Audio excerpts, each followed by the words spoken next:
जय हिंद दोस्तों। अगर हमारे पशुओं में किसी भी तरह की समस्या हो जाती है और उसमें कोई रोग उत्पन्न होता है तो हमारे लिए एक बहुत बड़ी परेशानी बन जाती है। और रोगों से निपटने का एक बहुत अच्छा तरीका है कि हम टाइमली जो है वो पशुओं में रोगों की पहचान कर सकें। तो आज मैं आपको 7-8 ऐसी बातें बताऊंगा जिससे आप जान सकते हो कि हमारा पशु जो है वो कहीं रोगग्रस्त तो नहीं हो रहा है। बहुत ही आसान तरीके हैं। पहला तरीका, पशुओं की आंख पर हो आपकी नज़र। जो एक स्वस्थ पशु है उसकी आंख की जो झिल्ली है, जैसे मैं दिखा सकता हूँ, जिस तरह से झिल्ली हमारे रहती है उसी तरह से पशु में भी ये झिल्ली रहती है। ये आपको स्वस्थ पशु में ये झिल्ली जो है वो धीरे धीरे सफ़ेद हो रही है, तो हमारे पशु में जो है वो खून की कमी या एनीमिया है। अगर ये झिल्ली पीली रंग की पड़ जाती है तो पशु के लीवर में या आप कह सकते हैं पीलिया होने की संभावना जो है वो बनी रहती है। पहली चीज़ थी आँख। उसके बाद बात करते हैं नाक की। तो जो हमारा पशु है, एक स्वस्थ पशु का जो नाक है वो हल्का गीला रहता है, मानो उस पर ओस की बूंदें जो हैं वो पड़ी हुई हैं। तो अगर पशु का जो नाक है वो सूखा है, इसका मतलब है पशु में किसी तरह का रोग उत्पन्न हो रहा है। बात कर लेते हैं पशुओं के कान की। जो एक स्वस्थ पशु है उसके कान जो हैं वो ऊपर की तरफ रहते हैं, और अगर कुछ नस्लों के अपवाद को छोड़ दें तो अगर पशुओं के जो कान है वो नीचे की तरफ आ जाएं तो इसका मतलब जो हमारे पशु में कोई रोग उत्पन्न हो रहा है। उसके बाद बात करते हैं पशुओं के मुंह की। तो अगर हम पशुओं को नुकीला धारदार चारा भूसा पुआल खिला रहे हैं तो पशुओं के मुंह में जो है वो छाले पड़ सकते हैं और अत्यधिक लार जो है वो उत्पन्न हो सकती है।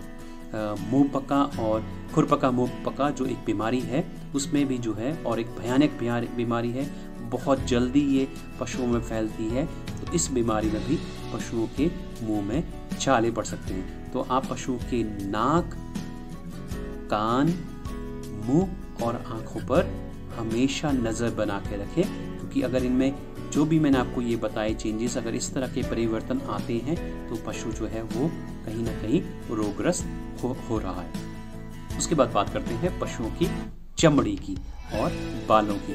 तो एक स्वस्थ पशु होगा उसमें बाल भी चमकदार रहेंगे और उसकी चमड़ी भी जो है वो चमकदार रहेगी। लेकिन अगर बाल झड़ रहे हैं पशु के और पशुओं की जो चमड़ी है वो आपके लीजिए फट रही है, वो उसमें चमक कहीं चली गई है, तो आप समझ सकते हैं कि पशुओं में कहीं ना कहीं किसी तरह का रोग उत्पन्न हो रहा है। आमतौर पर पशुओं में अगर बाहर जो परजीवी होते हैं, जैसे हम चीड़न, किलनी, पित्तड़, पिस्सू, ये अगर हो जाएं तो हमारे पशुओं के बाल झड़ते हैं, पशुओं में ही जो चमड़ी है उसमें चमक चली जाती है। इसी तरह से पशुओं के अगर पेट में कीड़े हैं तब भी जो है पशुओं का जो कोट है वो खुरदरा हो जाएगा। उसके बाद बात करते हैं पशुओं के सांस लेने की। तो एक स्वस्थ पशु है वो सांस जो है वो आराम से लेगा बिना कोई आवाज़ करता हुआ। लेकिन अगर पशु की सांस में कोई आवाज़ आ रही है तो कोई रोग हो सकता है। जैसे गलघोटू एक ऐसी बीमारी है जिसमें पशु एक विशेष तौर की एक आवाज़ जो है वो उसके सांस से निकलती है। सांस अगर तेज हो गई है पशु की तब भी जो है पशु अस्वस्थ हो गया है। उसके बाद नाड़ी के थ्रू भी आप दे सकते हैं। नाड़ी के लिए जो है वो उसके लिए आपको चिकित्सक की सलाह ही लेनी पड़ेगी। बात करते हैं गोबर और मूत्र की। तो अगर पशुओं का जो गोबर है उसमें कोई बदबू नहीं है, उसका एक विशेष रंग और बनावट है, तो पशु स्वस्थ है। अगर पशु का जो गोबर है वो भूरा या लाल हो गया है तो पशु के गोबर में कहीं ना कहीं पशु का खून मिक्स हो रहा है। पशु के मूत्र की बात कर ले, सामान्य पीला से रंगहीन जो है वो हमारे पशु का मूत्र का रंग रहता है। लेकिन अगर पशु में कोई रोग हो गया, जैसे बबेसियोसिस एक ऐसी बीमारी है जिसमें पशुओं का जो मूत्र है वो भूरा रंग का हो जाता है, जैसे कि आप समझ सकते हैं पेप्सी, कोका कोला या बिना दूध वाली कॉफ़ी।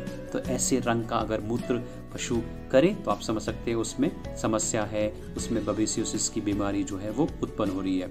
अगर अत्यधिक पीला मूत्र आ रहा है पशु का तो पशु को पीलिया हो सकता है। उसके बाद बात करते हैं पशु के भूख और जुगाली की। तो एक स्वस्थ पशु जो है उसमें अच्छी भूख भी रहेगी और वो जुगाली भी करेगा।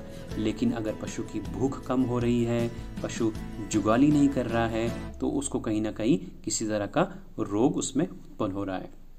पशु जो है वो दूध की मात्रा, दूध का रंग, दूध की बनावट अगर वो सामान्य है तो पशु जो है हमारा स्वस्थ है। लेकिन अगर दूध की मात्रा कम हो रही है तो कहीं ना कहीं पशु में किसी तरह की बेचैनी है। पशु के दूध का रंग जो है, अगर उसमें खून के धब्बे आ रहे हैं या उसके रंग में परिवर्तन आ रहा है, बनावट में परिवर्तन आ रहा है, तो कोई रोग उसमें उत्पन्न हो रहा है। इसमें हमारे थैलेला रोग के होने की संभावना अधिक रहती है। तो ये मैंने आपको बहुत ही आसान तरीके बताए हैं कि आप किस तरह से पशुओं पे एक बारीक नज़र अगर आप रखें तो समय पर आप समझ पाएंगे कि पशु हमारा कहीं ना कहीं रोग ग्रसित हो रहा है। क्योंकि अगर हम समय पे जान पाएंगे कि हमारा पशु जो है उसमें कोई रोग हो रहा है, तभी हम उसका समय पर इलाज कर पाएंगे। और अगर समय पे इलाज होगा तभी हमारा पशु जो है वो या तो बच पाएगा या उसमें जो उत्पादकता की जो कमी हो जाती है उसको हम रोक पाएंगे। ध्यान दें, समय पर अपने पशु के जो उसमें कोई भी परिवर्तन आ रहा है उसको आप जानें और समय पर चिकित्सीय सलाह लें, तभी हमारा पशु और हम खुशहाल रहेंगे। धन्यवाद।